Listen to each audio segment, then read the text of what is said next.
Bonjour, j'espère que tout va bien. Nous sommes encore là aujourd'hui pour continuer notre balade dans la connaissance. Si vous m'entendez, c'est que vous êtes vivant. Et si vous êtes vivant, c'est que il y a un Dieu qui a permis que vous soyez vivant aujourd'hui. Ce Dieu qui est le créateur de notre univers.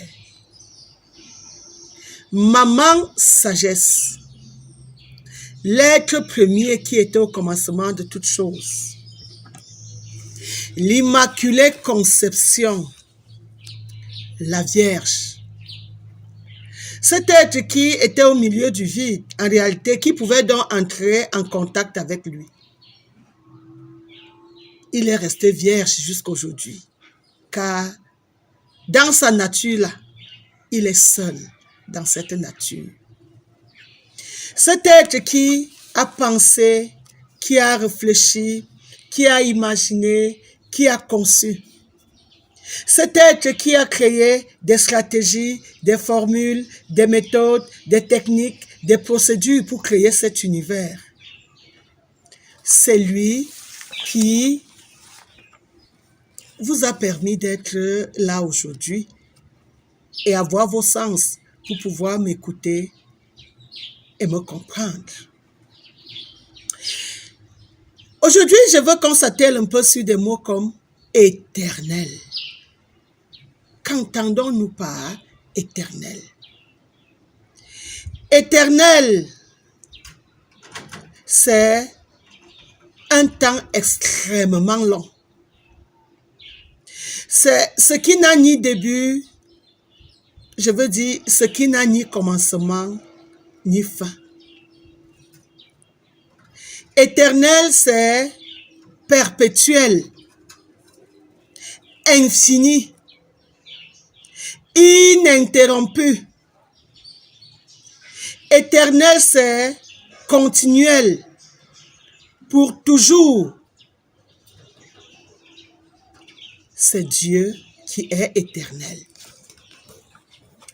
Ce Dieu encore est immortel. Est immortel, un sujet qui ne connaîtra jamais la mort. Dieu est encore immuable. Immuable renvoie à quoi? Qui ne subit pas de modification au fil du temps. Dieu, éternel, immortel, immuable. Cet être-là. Il dit ici dans la Bible, voici ce que dit l'Éternel. Mon trône, c'est le ciel. La terre est l'escabeau où je pose le pied. Quelle est donc la maison que vous me bâtiriez? Et quel lieu de repos pourrait me servir de demeure? Toutes ces choses, c'est moi qui les ai faites, et ainsi elles sont venues à l'existence. L'Éternel déclare. Mais pourtant, vous semblez avoir déjà donné une succession à ce Dieu. Il y a déjà quelqu'un qui le remplace. Selon vous, qu'est-ce que j'entends par succession? Transmission légale à des personnes vivantes des biens et obligations d'une personne décédée. Dieu serait-il décédé, lui qui est éternel, pour qu'il ait un remplaçant? Peut-être je ne me retrouve pas. Remplacement. Suppléer une personne. Suppléer. Remplacer dans ses fonctions. Remplacer ce qui fait défaut. Ajouter ce qui manque. Compléter. Remédier. remplacé dans ses fonctions? Y aurait-il déjà un autre créateur de ce ciel et de cette terre? Y aurait-il un autre créateur de l'humanité? Y aurait-il un autre créateur qui vous insuffle le souffle de vie? Par quoi vos autres dieux remplacent-ils l'Éternel?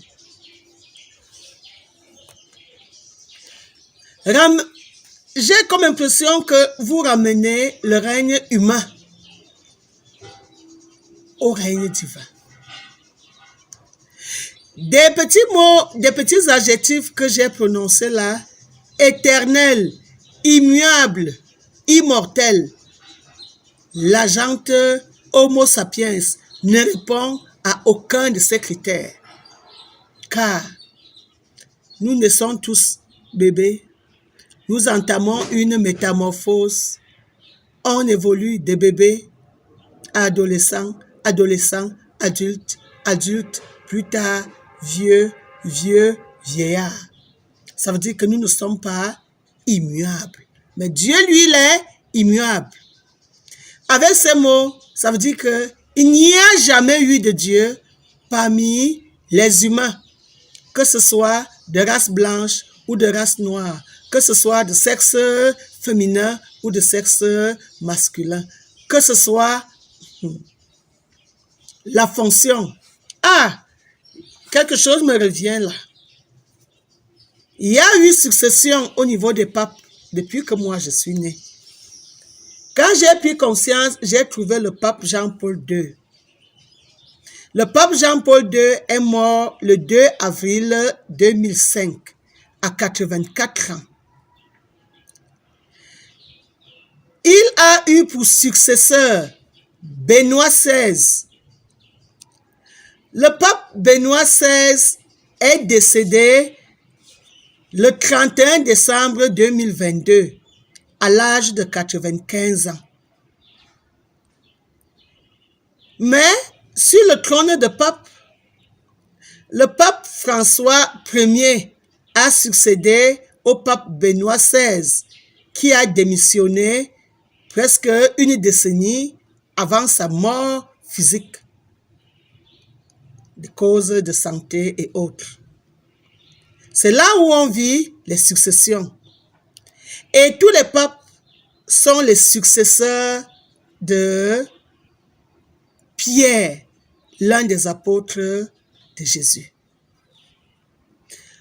Celui sur qui Jésus a dit, « Oh Pierre, je bâtirai mon église sur toi. » Mais non, c'est plutôt Pierre qui a bâti l'église en utilisant le nom de Jésus.